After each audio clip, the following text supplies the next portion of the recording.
వే gold trusted gold buyers మీరు తాకట్టు పెట్టిన బంగారాన్ని విడిపించి ఈ రోజు ఉన్న మార్కెట్ ధరకు కొనబడను.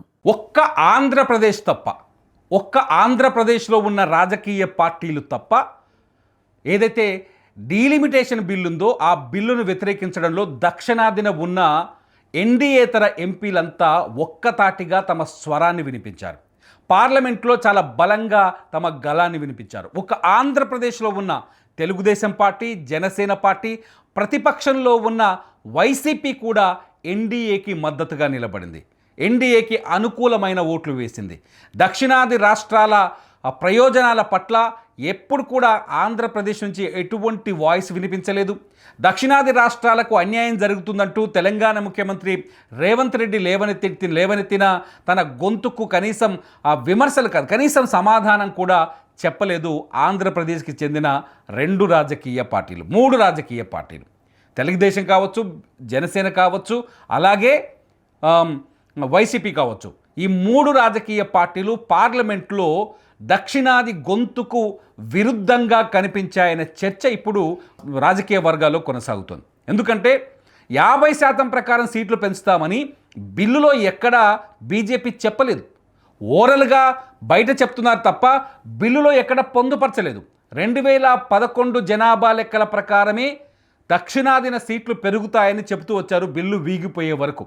లాస్ట్ మినిట్లో అమిత్ షా ప్రకటించారు, మీరు కోరుకుంటే ఒకవేళ విపక్షాలు ఇస్తాము అని మాటిస్తే 50% సీట్లు పెంచడానికి ముందుకొచ్చారు. అంటే చాలా వ్యూహాత్మకంగా దక్షిణాది ప్రయోజనాలని దెబ్బతీసే విధంగానే ఆ బిల్లు ఉంది అనేది చాలా స్పష్టంగా నిన్న పార్లమెంట్లో అధికార పక్షం వాదించిన వాదనను బట్టి స్పష్టంగా అర్థమవుతుంది.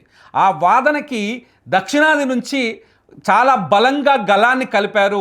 ఆంధ్రప్రదేశ్కి సంబంధించిన చంద్రబాబు నాయుడు కావచ్చు, తెలుగుదేశం పార్టీ అధినేత, అలాగే పవన్ కళ్యాణ్ కావచ్చు, జనసేన అధినేత, అలాగే వైసీపీ అధినేత జగన్మోహన్ రెడ్డి కావచ్చు.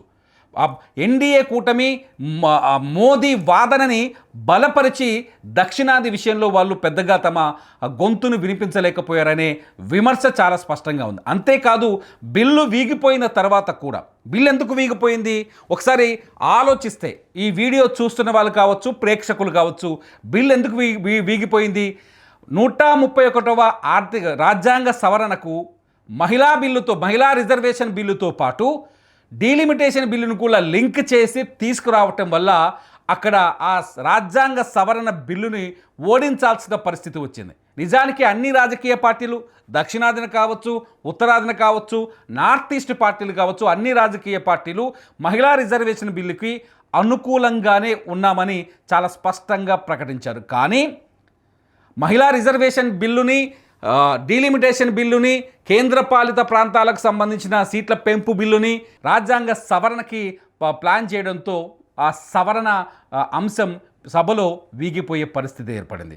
దీనికి నిజంగా దక్షిణాదిలో ఉన్న ఎంపీలంతా ఒక రకంగా చూడాలంటే తమిళనాడు ముఖ్యమంత్రి స్టాలిన్ ఏకంగా ఆ బిల్లుని తీసుకొచ్చి, ఏదైతే డీలిమిటేషన్ బిల్లు ఉందో దానికి బహిరంగంగానే నిప్పు పెట్టి నిరసన వ్యక్తం చేశారు.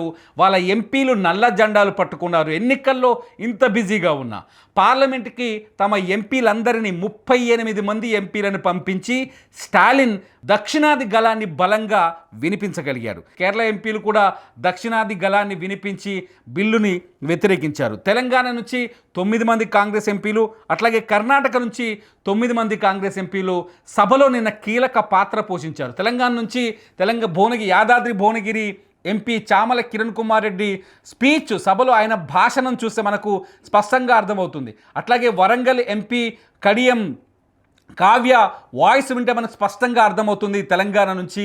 అట్లాగే ఎంత బలంగా శక్తివంతంగా వాళ్ళ వాదనను వినిపించారు.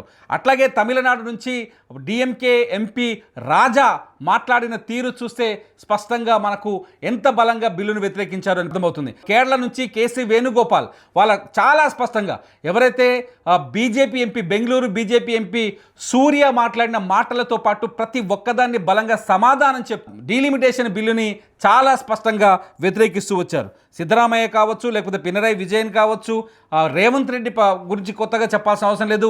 రేవంత్ రెడ్డి ఫార్ములా నిన్న సభలో హైలైట్ అయింది. ఏదేమైనా దక్షిణాదిన ఆంధ్రప్రదేశ్ తప్ప మిగతా రాష్ట్రాలన్నీ డీలిమిటేషన్ బిల్లుని మహిళా రిజర్వేషన్ బిల్లు ముసుగులో తీసుకొచ్చి దక్షిణాదికి నష్టం కలుగుతుందనే భావనతో ఉన్న డీలిమిటేషన్ బిల్లుని వ్యతిరేకించడంలో ఈ 3 పార్టీలు సహకరించలేదని చాలా స్పష్టంగా అర్థమైంది. ఆంధ్రప్రదేశ్ తప్ప మిగతా రాష్ట్రాలన్నీ దక్షిణాది తరఫున తమ గళాన్ని వినిపించడంలో సక్సెస్ అయ్యాయి. మీరేమనుకుంటున్నారు? ఆంధ్రప్రదేశ్లో ఎన్డీఏ కూటమిలో తెలుగుదేశం పార్టీ ఉంది, జనసేన పార్టీ ఉంది కాబట్టి కూటమి ధర్మం ప్రకారం వీళ్ళు ఖచ్చితంగా వాళ్ళ గొంతును వినిపించాలి. మరి వైసీపీ ఎందుకు ఎన్డీఏ కూటమికి అనుకూలంగా ఉంది? మీరేమనుకుంటున్నారు?